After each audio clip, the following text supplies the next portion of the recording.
Alright, so this video is somewhat like a continuation from our previous video, yung working hours natin na video. Since maraming nag-comment ng, night diff naman. Okay. Itong solution ko guys is medyo complicated to. So if meron kayong makitang mas easier, then yun na lang yung gamitin nyo. So ito yung night hours natin from 10 p.m. to 5. And then yung work hours natin is from 8 to 4. Night differentials natin is from 10 to 4. So ito lang yung pseudocode, medyo mahaba to.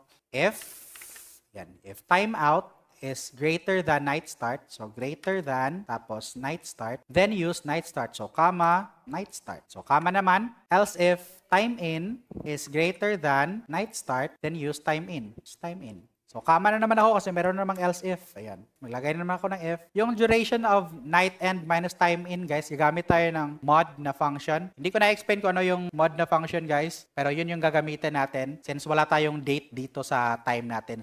Ayan. So, ito, mod tayo dito. Mod night end minus time in. Yung divisor naman, yung gagamitin natin dito sa divisor naman is 1 lang. 1 lang yan palagi dito sa case natin. So, less than or equal to. Duration na naman. So, mod duration of timeout minus time in.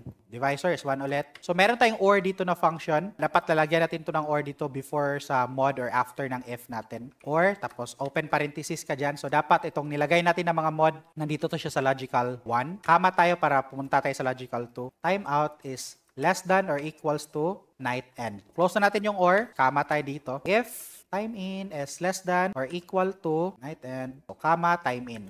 Else, night start, tapos close natin to, comma tayo dito, 0, close, close, close. So, enter. Right, so, yung within night end naman is almost the same lang sila ng formula na ginawa natin kanina. May konting tweak lang. Right, so, equals if timeout greater than night start, use timeout.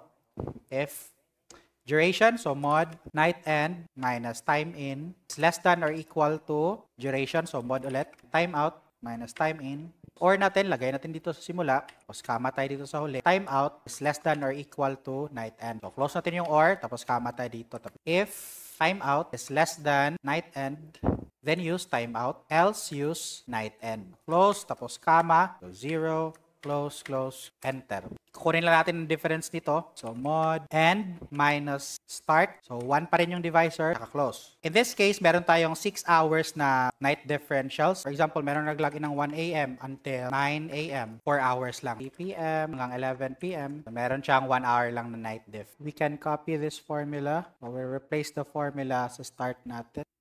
Copy the formula sa end din. So, hindi mo na to kailangan. Yun lang. Rotate. Peace.